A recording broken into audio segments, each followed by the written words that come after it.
This is a hi Edna. This is a copy of a letter that you should be having when you're going for medical tourism all over the world. When you're leaving Kenya, you need to have a copy of this. This is a letter that you need when you're going for medical tourism. Medical tourism means that you have tried to get help in Kenya for your medical issues and you have not found it. So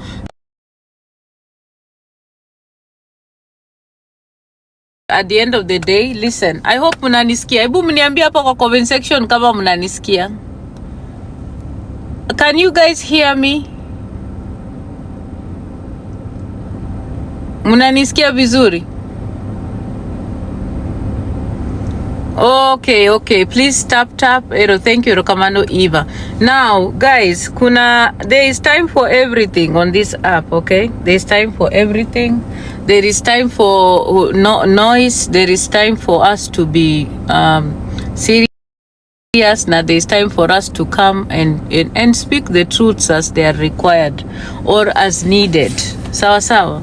So for me, I usually tunakupata kwa kwa ufasa. Hala. Hiyo ni Kiswahili ama hiyo ni nini?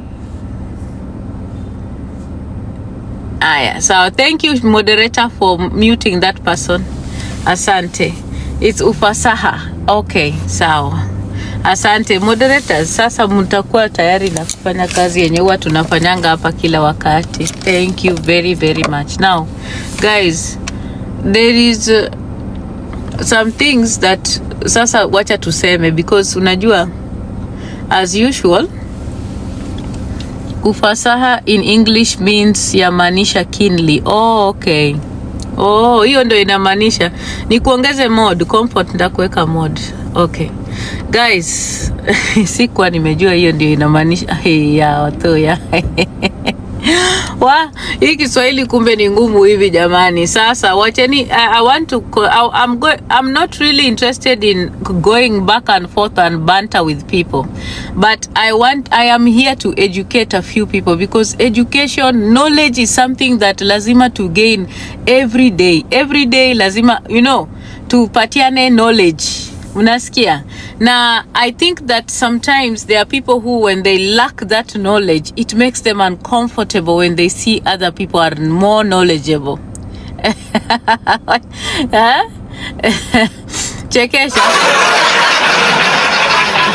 There are individuals on this platform who have gone to school, but they cannot use the school and the knowledge they gained in school to educate. So what's the point? Umeenda tu shule ndio upate mshahara.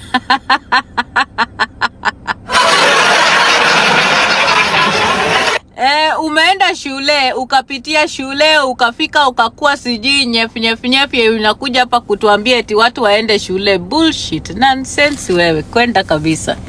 Unaenda shule na uwezi ukakaa chini uelimisha watu juu ya vitu na umeenda shule. Wewe ni bure, useless takataka hii.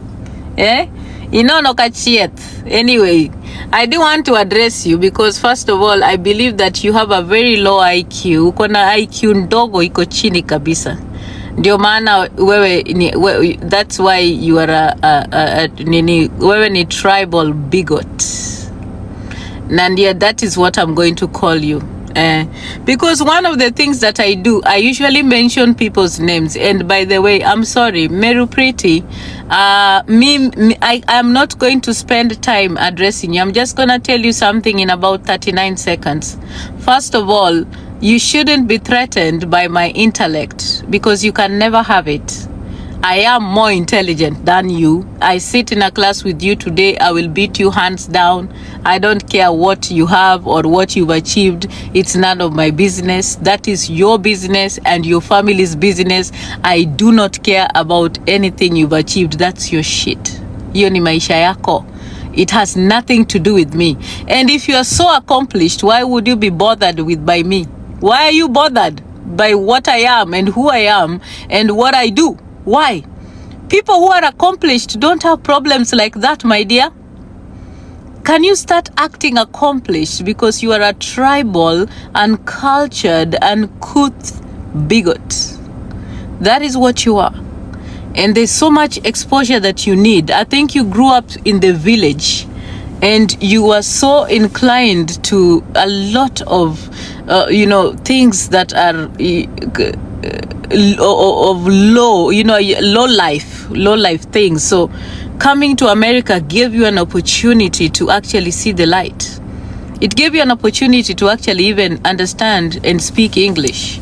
That is something that you should appreciate. And that is something that should not make you think that you're way better than others. You're still struggling even with just even adopting.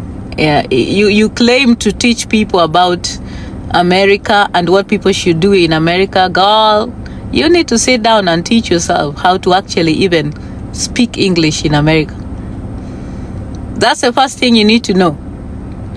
Like, stop making noise, feeling like people care about you. No, nobody. I don't. I don't find anything interesting about you. I don't find you intelligent. I don't find you attractive to me in any way. I don't. I just think that there's so much work you need to do within yourself. And I've told you very well that you are a person that is struggling. You are a wannabe braggart. A person that is struggling with your own iniquities and a series of traumas that you've had to go through, and it's always presented in your behavior and the spaces that you make yourself available.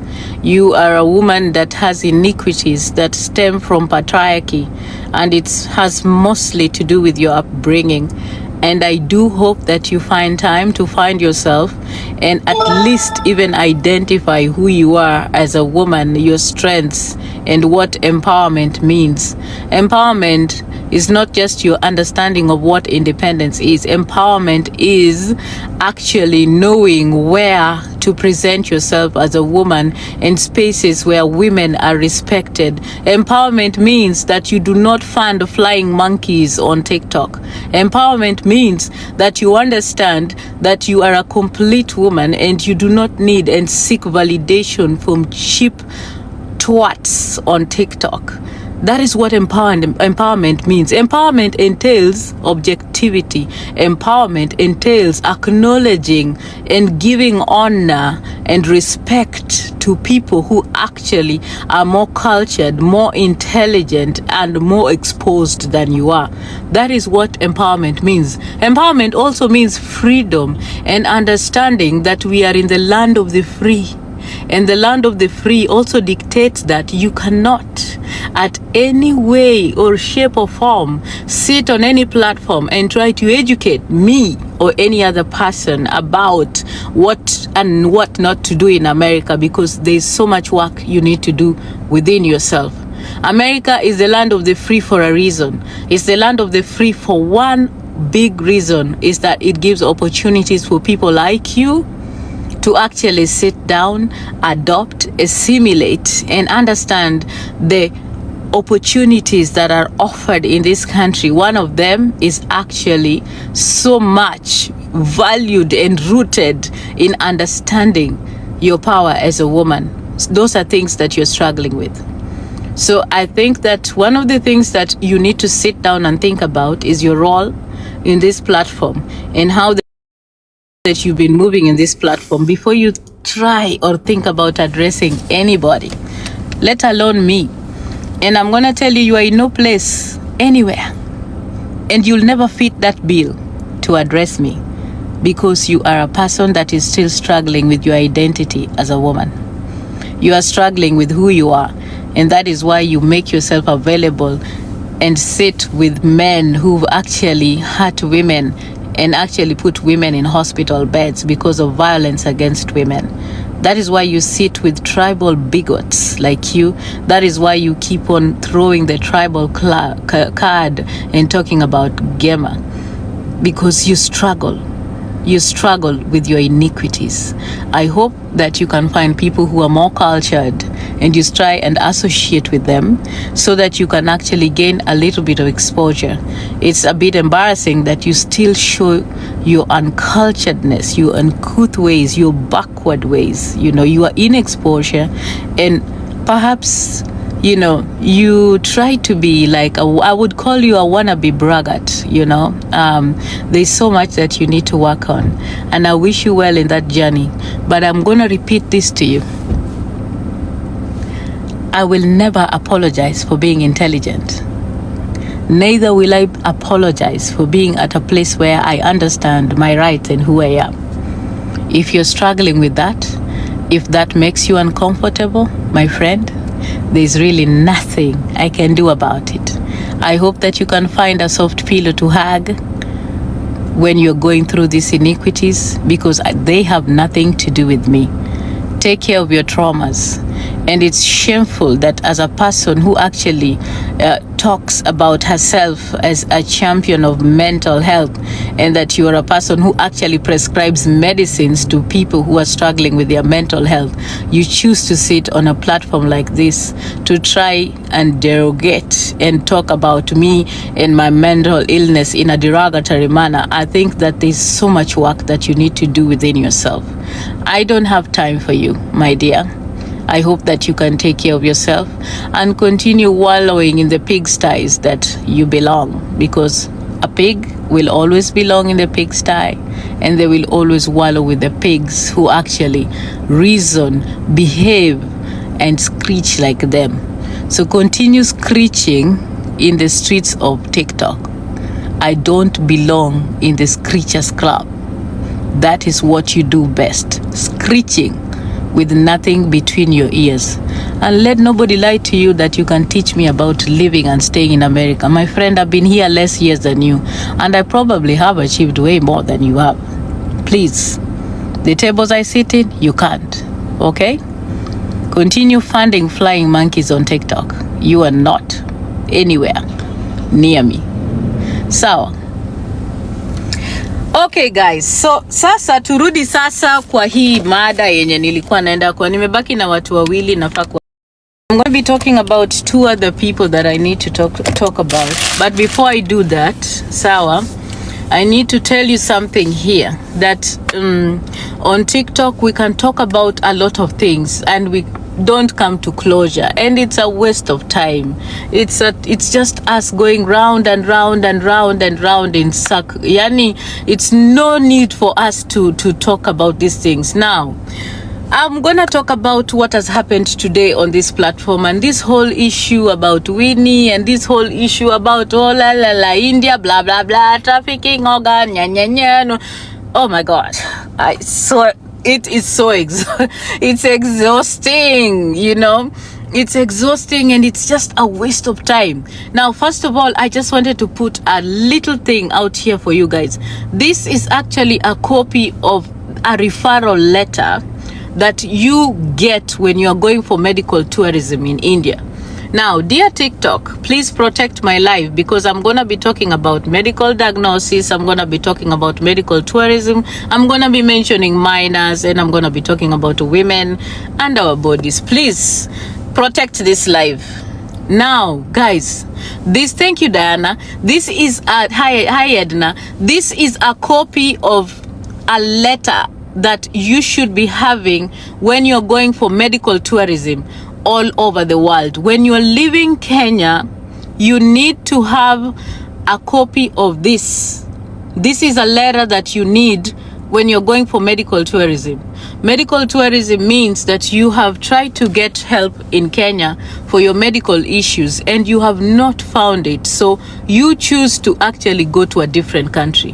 Whether you're going to India, whether you're going to America, whether you're going to the UK, whether you're going, whatever country you're going to, the government actually has put in place measures for Kenyans to be safe when they go for medical tourism.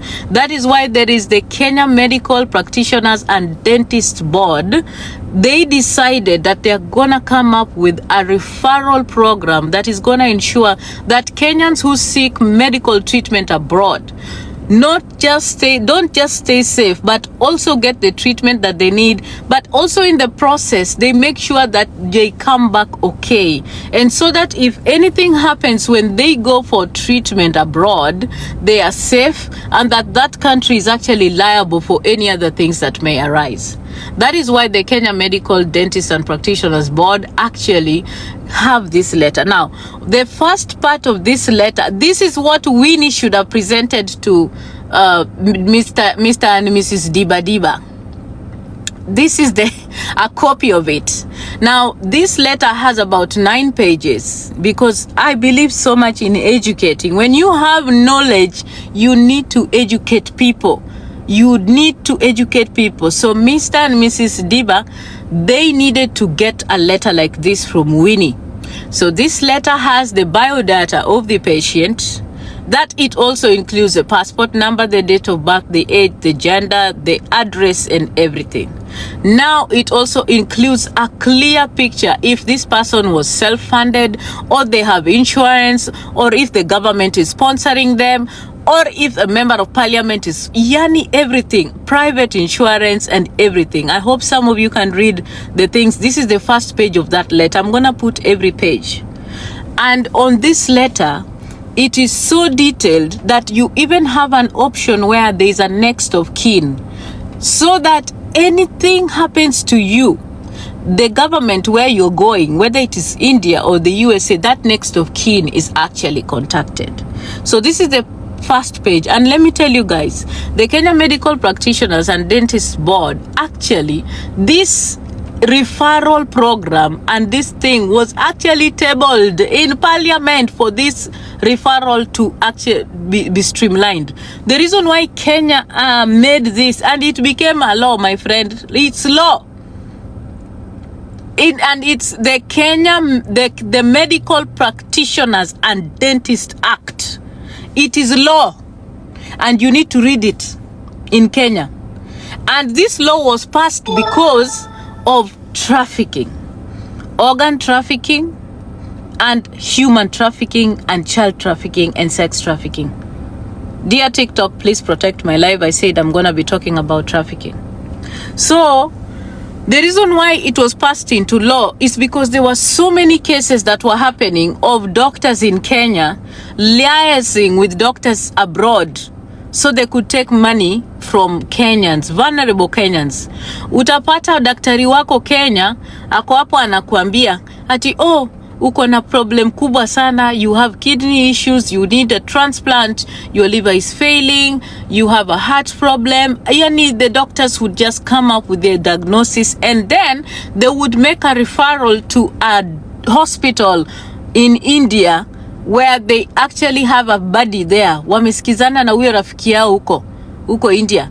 So huyo rafiki yao wa India ndio angefanya nini? Angeshikana na huyu wa Kenya, alafu wanakurifaa huko. Si wewe unaenda unatafuta pesa unaenda, lakini kumbe hata hakuna ugonjwa uko nayo, ile iko serious. By the time you reach there, these people actually wana divide hiyo pesa yako zenye umetumia. Unaelewa? So that is what used to happen a long time ago, until this was passed into law and the Medical Practitioners and Dentists Act became law. And that is why we have a referral letter that is so detailed. Now, another page of this referral letter ndio hii. Nimewaonyesha page 1.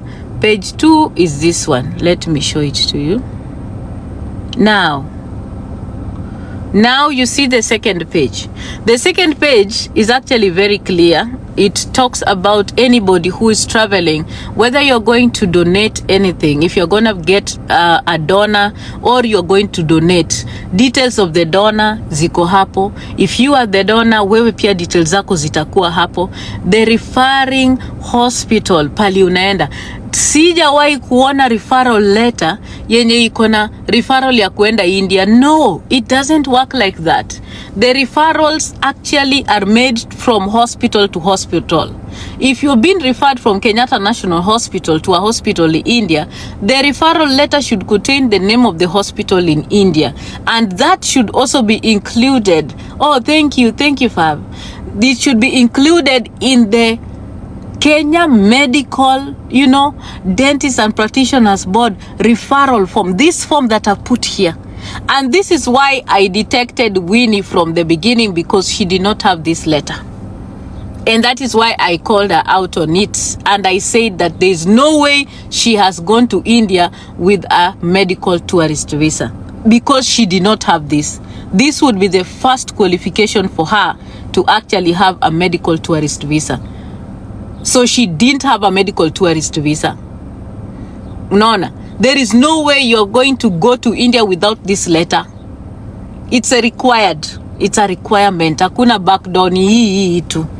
So she had gone to India on a visitor's visa. Sawa. So that's another part of that page. Now I'm bringing in another page of that letter. There are about 9 pages, but I'll only put the ones that are important. Now on this thing, look at this. This is what I wanted to put here clearly.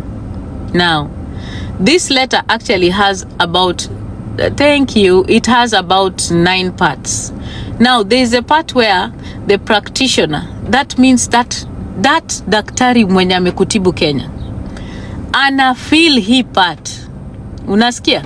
Anaandika the reason for referral, expected treatment, expected outcome, plan for review and follow up upon return of the patient to the country, details of the receiving facility and practitioner.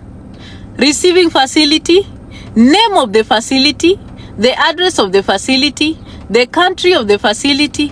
Those are the things that should be included here. Yani zinaandikwa hapa kila kitu. You understand? All of these have to be here on this paper. So this referral form is so detailed that it contains everything that you need. Hakuna kitu hata moja that it leaves out. The other page is here, so that mujue.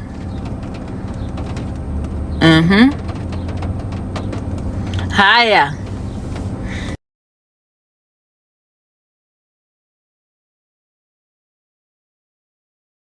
This letter that from the KPM is actually has a section where there is a certification that they do. Unasikia?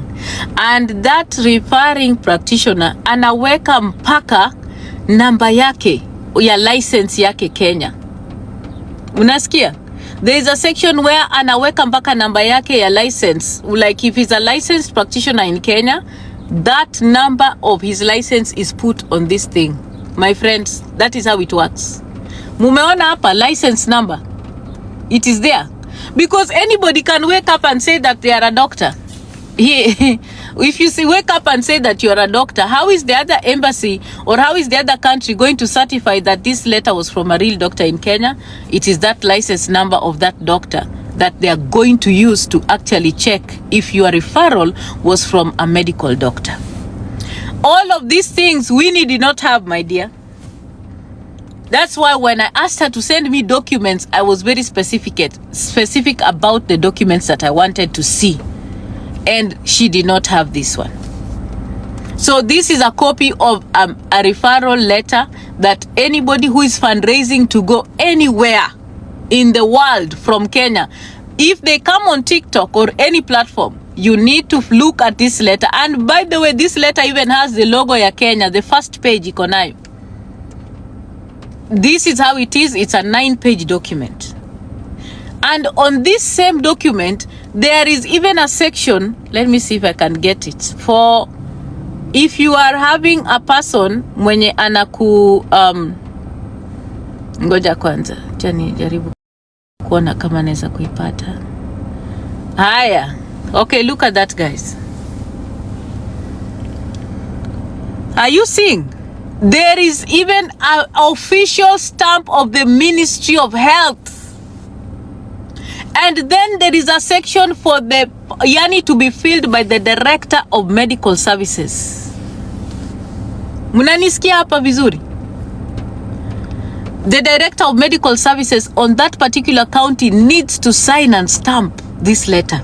And then there is an official stamp from the Ministry of Health in that particular county. Lazima iwekwe hapo. Otherwise, hakuna vile unaweza ukatravel. If you don't have these things, there is no way you're going for medical tourism. And this is the same letter I even asked Senje. Nikamwambia, unaendaje America? Umepata referral. Do you know medical tourism? You know? Yes, exactly, Nyarabandu. So that is the process. Yes, insurance. I showed insurance in the first page. Mnaelewa? So there is no way that anybody can come and tell you that they are fundraising, wanaenda India na hawana hii barua. Anybody who has ever come to this platform or gone anywhere else na wakushow hii barua, those are all tags. Nimewambia jokuoge yote, wezi wote, hakuna. It's not possible. Sawa. So wacha niendelea. I want to address the rest of the two people. Let me put a different background. Sawa, nimeweka hiyo picha yangu. Hii picha yangu nilikuwa nimetoka kuoga kwa bathroom. Yes, na nilipiga tu hapo kwa bathroom. Anyway, as you can see, I'm losing a lot of weight as expected or as desired. That is what is required of me, to lose the weight. So let me see if my AirPods work so that I can now address the other two people that I need to address. Sasa hii AirPod haifanyi kwa nini? Nataka kuweka hii kitu kwa masikio ndo ni address the nation. Haya. Now, I want to address a few people here because I think people are beginning to, I would say I'm beginning to get exhausted with all the nonsense about nye India, Ngara, Winnie, Priscilla, Mwakio, it's you are making noise, nonsense. Mnatupigia kelele na vitu zenye you are taking us nowhere with the nonsense. All of these people that are coming here to say they've done research on nonsense. Kwenda kabisa, mnatupigia kelele. The only time I will pay attention to anybody on this platform talking about Winnie's issue is when I see a proper letter from Kenyatta National Hospital saying that they have received reports about their institution being used in ways that is disturbing, and I would love to see an official letter from Kenyatta National Hospital stating that they are disturbed by the news about their hospital being used and aligned with issues of quote-unquote trafficking. Unasikia? Now that is number one. Number two, I would love, by the way, to actually see a warrant out, because I have gone and checked with the DCI in Nairobi to check if there is a warrant of arrest against Ngara. There is none. Kwa hivyo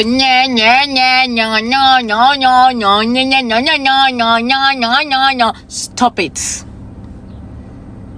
There is no active warrant against Ngara anywhere. So tumechoka na hiyo kelele. It's just a waste of time. Unaona, ati somebody was saying on a platform that ati Winnie, hata pia Winnie pia anafaa kushikwa, ati wanangoja azike mtoto ndo wamshike. Ati wanangoja, ngojeni kwa yawa. You guys chekesha.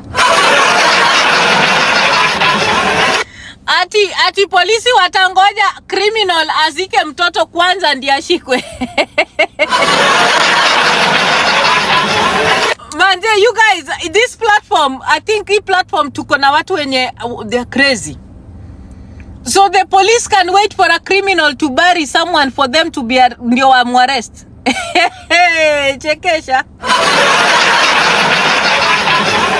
Hii platform iko na watu ambao naweza kusema sijui yawa. Jamani, polisi mwenye anakuja kukubeba hata, yani kama hata uko kwa hospitali, polisi wanakuweka pingu ndani ya hospitali. Even when you are sick and you are dying, my friend, they will come and handcuff you in that hospital. Police do not care. They do not wait. They do not postpone your arrest. If you need to be arrested, you will be arrested. Hawajali. Hata kama umeenda kukuzaa na mtoto anatoka, polisi atakuja hapo. Angoje hapo mtoto atoke na uko na pingu kwa mkono. Yani hii platform kuna maajabu. Maajabu yenye kwa hii platform yani hata sijawahi kuona. And people are sitting there. Ati yani please guys, it's enough. Unajua, I know that this is good content for some people, but it's enough now. Let us now have things that are tangible. Wacha tuone action. Let us see things that actually make sense. Nikasikia mwingine akidanganya kwa kona nyingine, usijui huyu mwongo mwingine mwenye akona nyofo ni nani? Huyu kinyesiji kinyanjui. Eti alikuwa anasema ati the family was not present. No members of the family was present for the autopsy. Chekesha. You must be a big fool. Yani sijui kama uko na akili ama unaongea vitu zenye unajua. Unawezaje kufikiria autopsy inaweza kufanywa bila family ya kuwa present?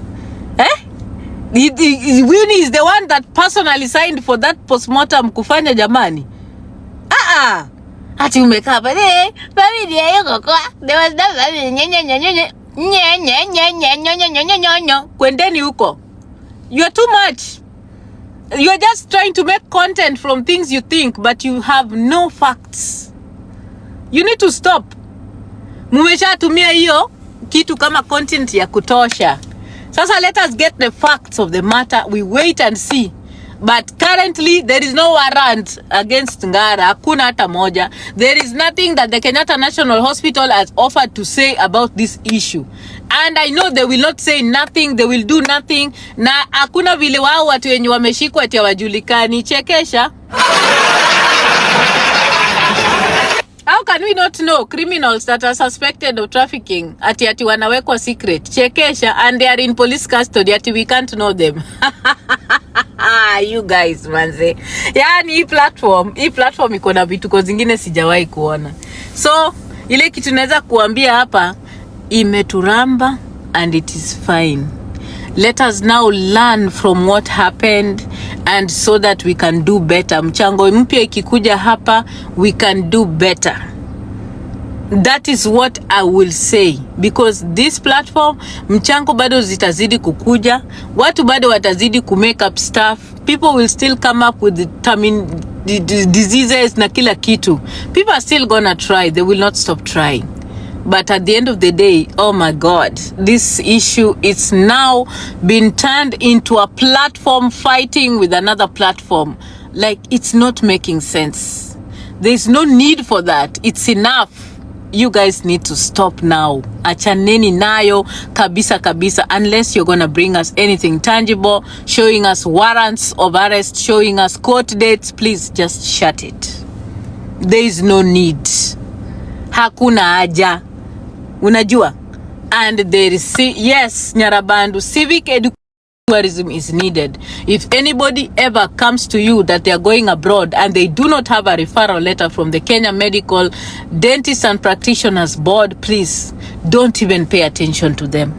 For now, Mimi personally, this is my wishes to Winnie. Winnie, I wish you well.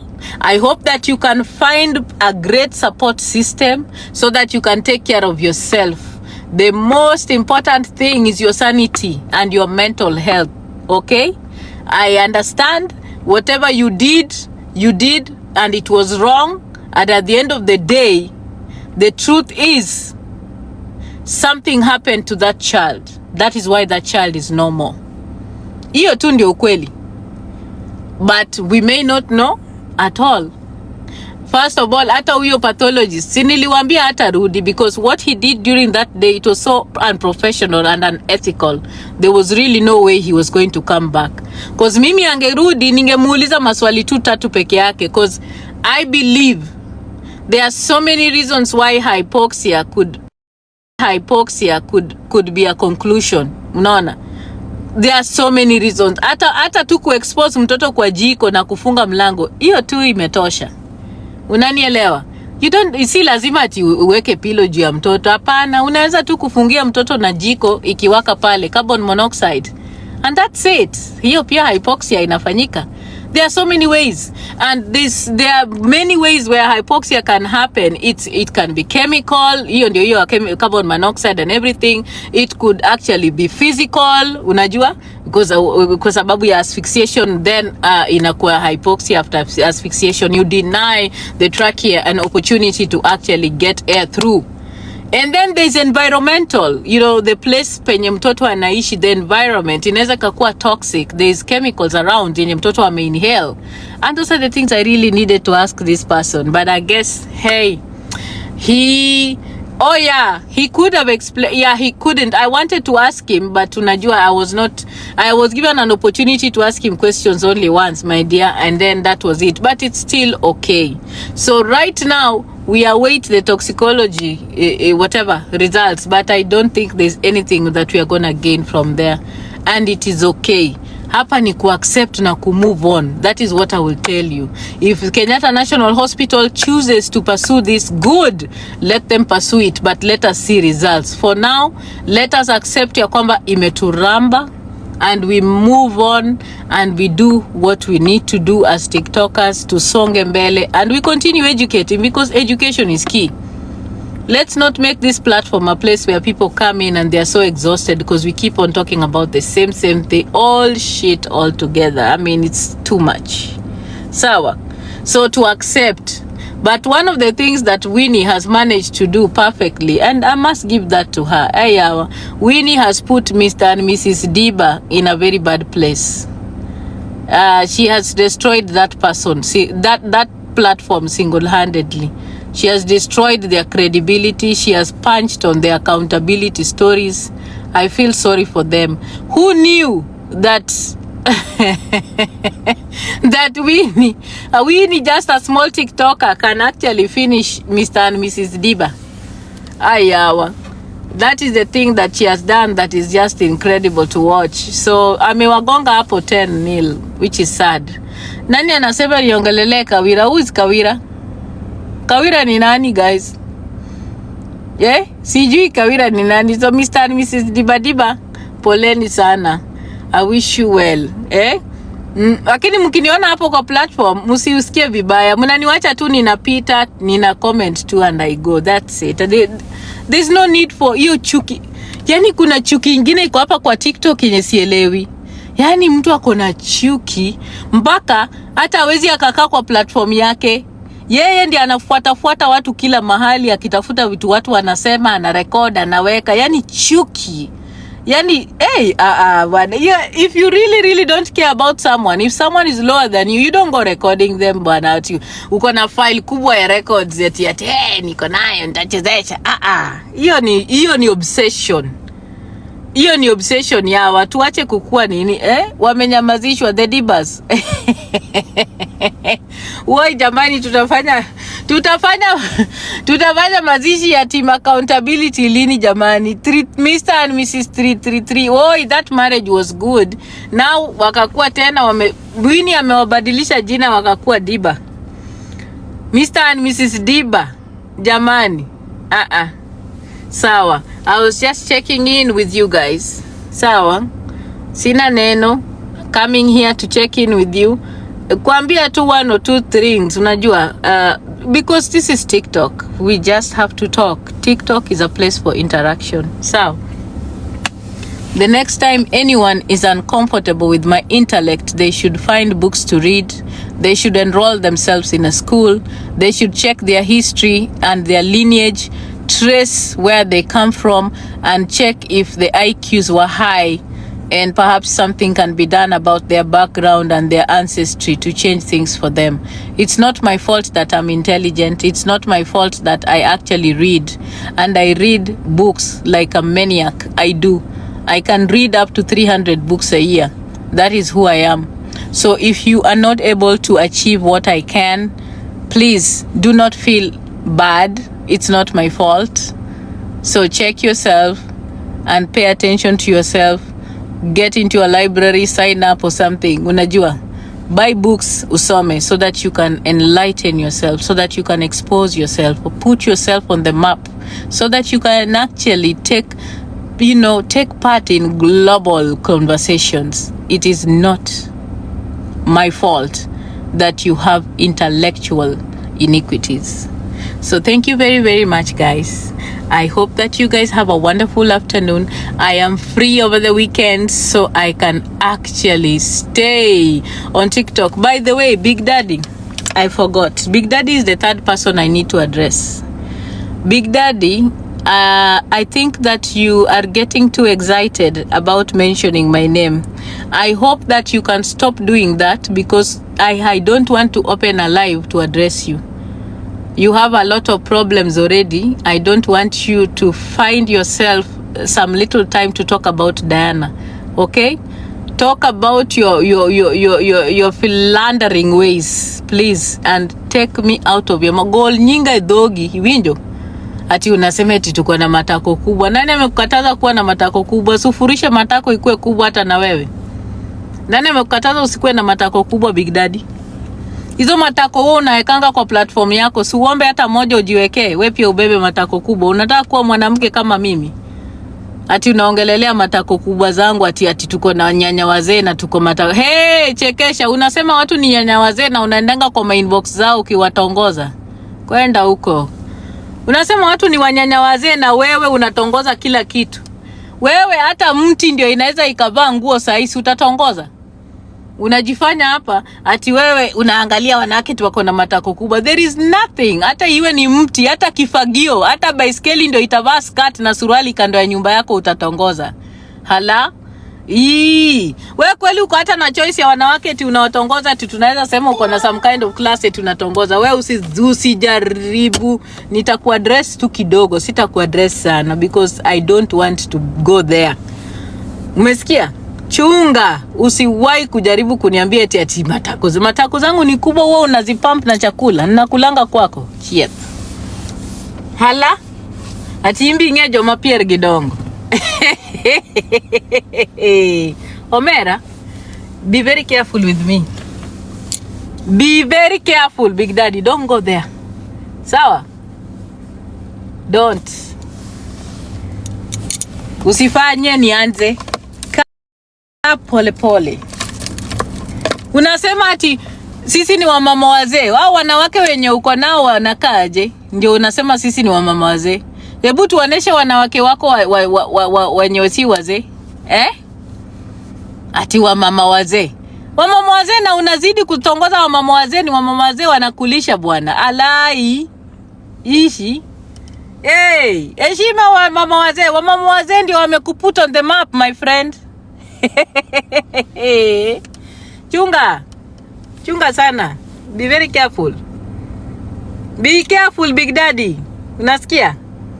Don't make me go where I want to go. I don't want to go there. Wacha tukue na boundaries zetu. You know the boundaries that are there that are very clear. Sitaki kukukosea heshima. Wewe ndio unanikosea heshima, and you need to stop it. This platform is free. If you don't want to see me on your wall, block me. Mimi kama sitaki kukuona nitakublock. It's just that simple. That's how it's gonna be. But kikije chini wandini address an. Chunga. Aya guys, tuonaneni. Mimi nafikiria wacha niende sasa nikafanye umalaya kidogo. Na nitakuwa tu hapa hivyo nisikie mazuri na mabaya ya TikTok.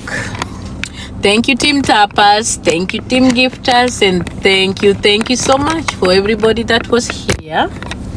I hope that you can take care of yourselves.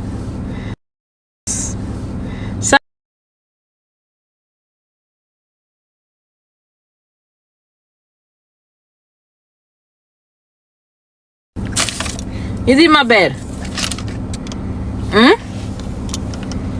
Ya begi moro makodo. Ya ni da ko moro ma dende otuo kuru, o dende otuo kuru. Dende otuo kuru kayuech mane dawa masili bia tiyo godo okete ginene e bathot ni bechuni address. Ni ogala to come to America. Really yaw ni. Nya. An yata. Di ngamri kuche da koni.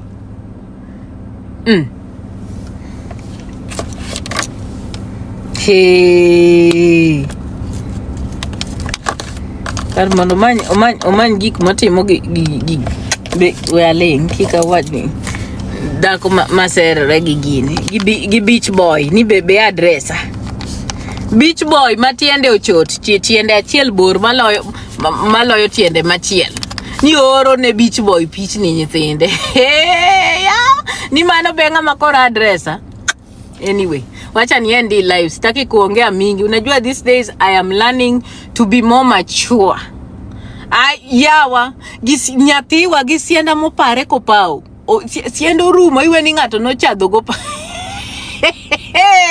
Yawa. Lakini maiye oriti.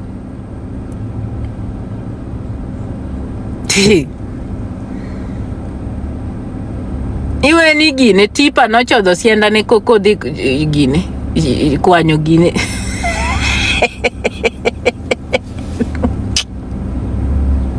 Oriti uro mera. Kikumije chen kwala bro acho gik moko nenga wachi. Luku, you look good. Edna uko na wivu. Mimi sina wivu Diana. Nataka nionyeshe ingwa yangu kwa hiyo. So unataka kuninyang'anya market kwa platform yangu, hebu nikome. Kenya Finance amesema anaweza enda sell. Unajua mtu waliachananga na Kioi akamshikisha. Yeah, I love that. Napenda vile alimshika. I love it. Juu Kioi unajua venye alikuwa amemwembarrass after kuachana. I remember that story.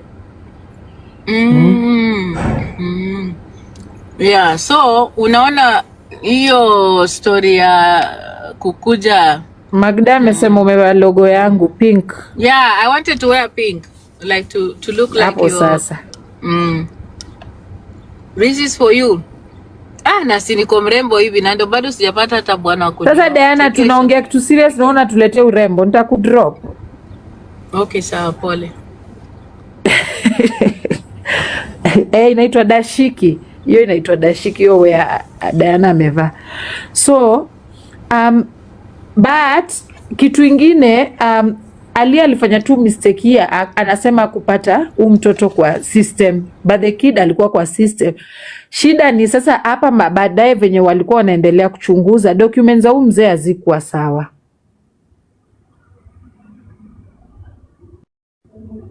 Documents za baba zilikuwa apparently pia haziko sawa.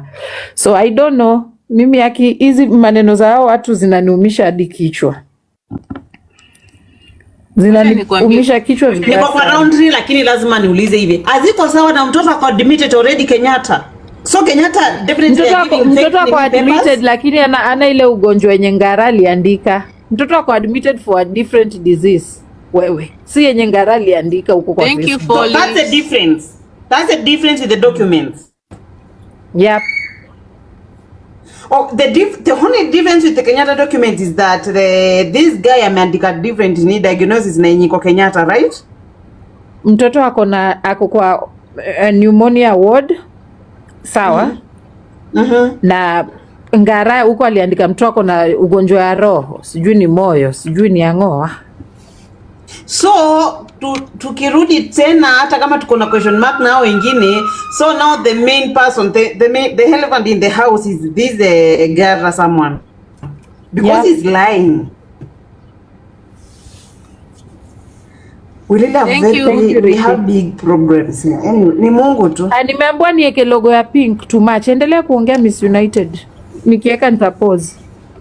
Put pink, we match. I'm a pink lady today. Around the room. Diana, acha tupe udoyo.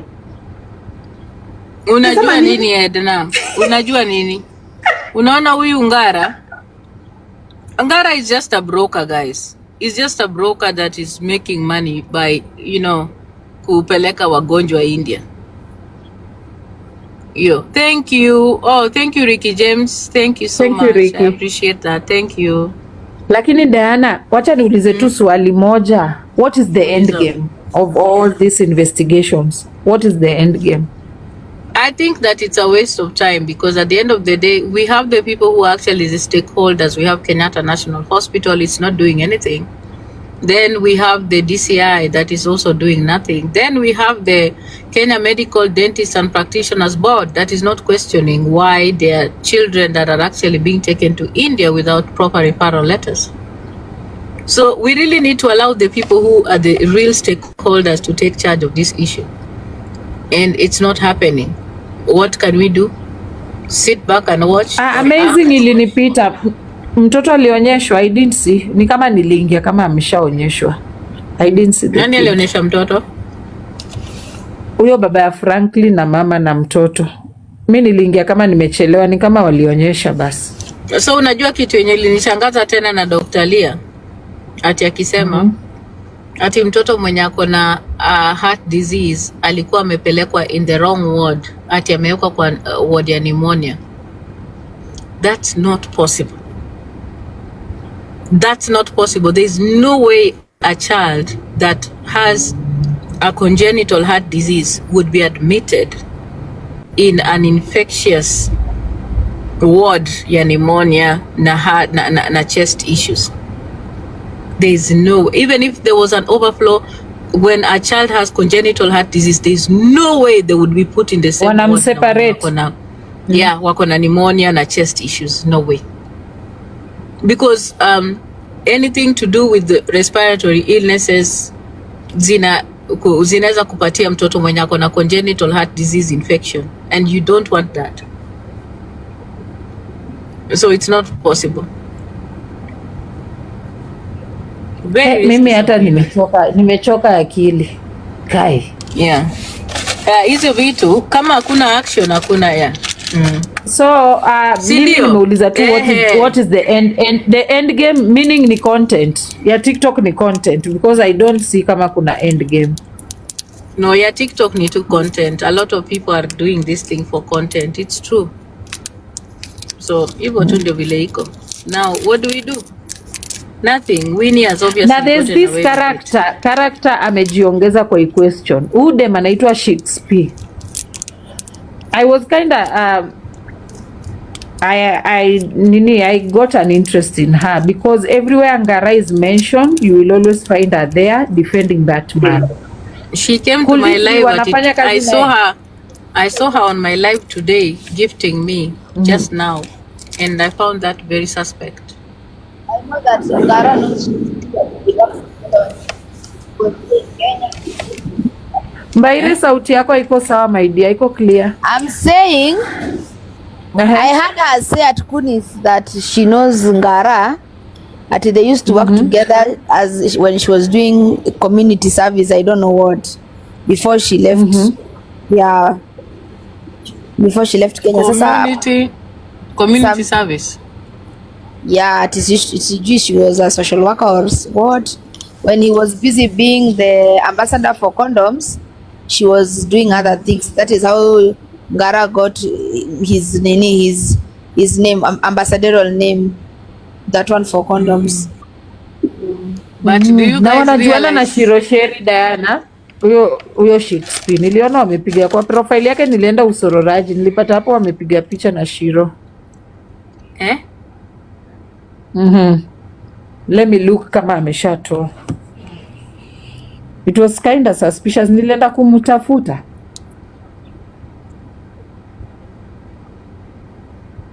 For real, I'm not joking. I am not joking. Wacha nimtafute. Thank you, Kami. Thank you.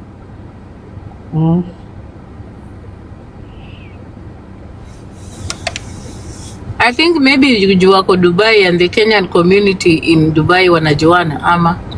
Wanajuana. Inaweza kuwa the reason. Yeah, cause kina Shiro huwa wanasaidianga wa Kenya Dubai. So they kama ako Dubai na Shirosheri ako Dubai, then that's probably the reason, cause huwa wanajuana. Okay, so na si mtu ameniandikia message refu jamani. Mtu aliniandikia message refu. Umeshanunuliwa na Falcons. That's why you can't talk. Mpaka nikasikia kichwa inaniuma jamani. That have been swallowed with the Falcons. But Dan, hii kitu kuicrack ni noma. Because kitu pia nilipata pale kwa Kunis, Priscilla, the name Priscilla came up again. Thank you Eric Umizi wa baiskeli. The name Priscilla came up again, right? So this woman Priscilla ni kama hii ndio kazi anazunguka zunguka. Unaonanga venye kila saa kwa gari anaenda sijui kaunti gani, sijui anaenda kaunti gani, anaendanga kupata hao watoto hizo sides. Yeah, like I said, Priscilla is just like an agent wa kutafuta watoto wagonjwa na mama wenye wajiwezi.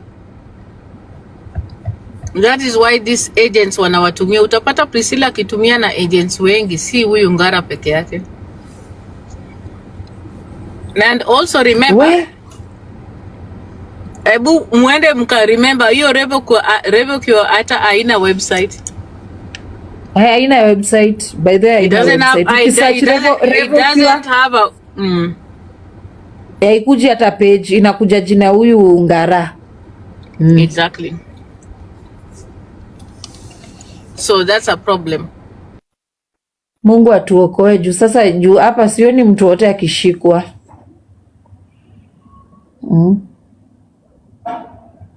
Sioni mtu wote juu unajua saidi ya kina Mwakio nao ndio wa follow up na hizi vitu. Kuna wimbo ya mchango itaimbwa mahali na people are not willing to do that.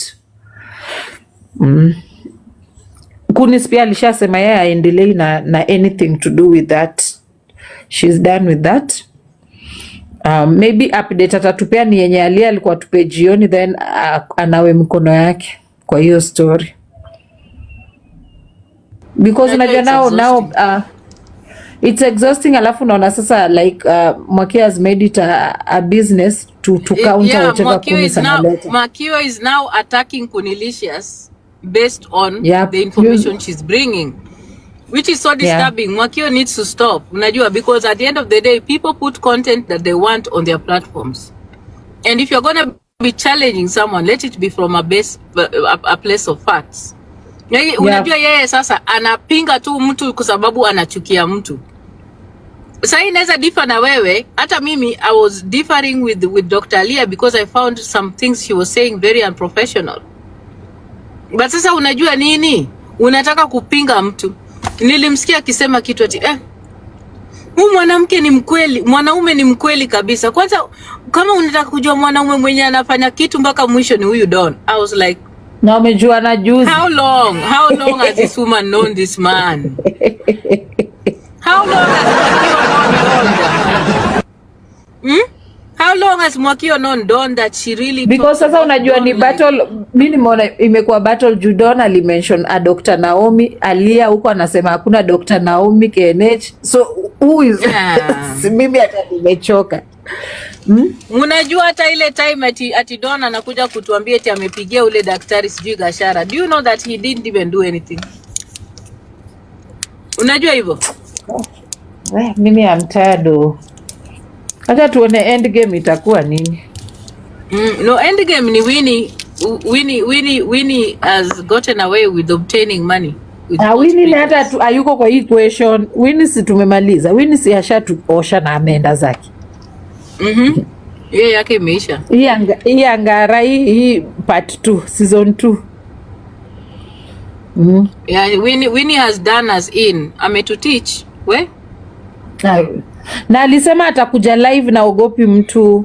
So umesikia akisema ataenda live anataka. By the way, Winnie is very clear. Winnie alisema mpaka ati atakuja kwangu kama guest. Chekesha. Alisema umuulize maswali. Haki hawezi kuja hapo. Sasa hii mbeshte ya Winnie ni vote hivi. Winnie anaweza kuja kwa live yangu, I swear to you. Anaweza kuja tena atapanda. Vote TV atamkataza. Vote TV atamkataza. Wewe Vote TV unajua vile ni jambazi pia. Mbaya sana. Sugu. Anatumianga wasichana wa Gulf. Nakwambia, mimi hii kesi wacha tuone end game. Sisi ni kukunywa tu na kuongea, we are doing nothing about anything. So ni kukaa kwa kutulia na kungoja wenye nguvu wapigane katikati ya floor, si tukingojea. Because now it has become a battle of two teams. Every team wants to prove like au ndo wanasema ukweli. Kunilisha had good intention, but I think it's not worth it. It's not worth it because nani ule the other person will not care to go to the mud kumprove like she's lying or something. It's not worth it. Awache tu wenye wanataka ku make content wa make content na hiyo story. Mwakio will not stop attacking her. She's crazy. She doesn't know when to stop. So ataendelea tu. Alafu najua venye kunilisha samenyamaza, she'll keep poking mpaka kunilisha amsukume kwa kona mpaka aongee. Huyo Mwakio huwa hachoki, na Mwakio ni mchokozi. Unajua? So we are done. Dano, ulikuwa na address nani? Nimeingia live yako kama nimechelewa. Nilikuwa na address TikTokers. Kuna TikToker specific ulikuwa unasema ajaenda shule bla bla bla. Who was it? Because aerial yangu ilikuwa imelala kidogo. Ni TikTokers tu.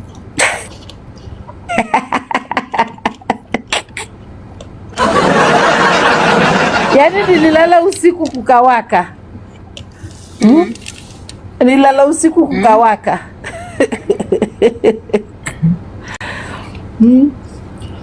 Alafu kuna mtu aliniletea chai. Hebu DDM anipe recording. I had niliambiwa, mtu aliniambia inbox, shule za Lady Jacqueline watoto walifukuzwa na walimu plus. But hiyo ilifanyika kitambo, ni vile tu saa hii anakuja kusema saa hii. Unajua Jacqueline anahitaji mchango. We, umepandisha Gen Z, unamjua Gen Z sasa? Nilishamuona kwa platform yangu aliyoipanda. Niko salama Otieno. Niambie, yeah, hi, wasemaje? How are you doing? We are very fine.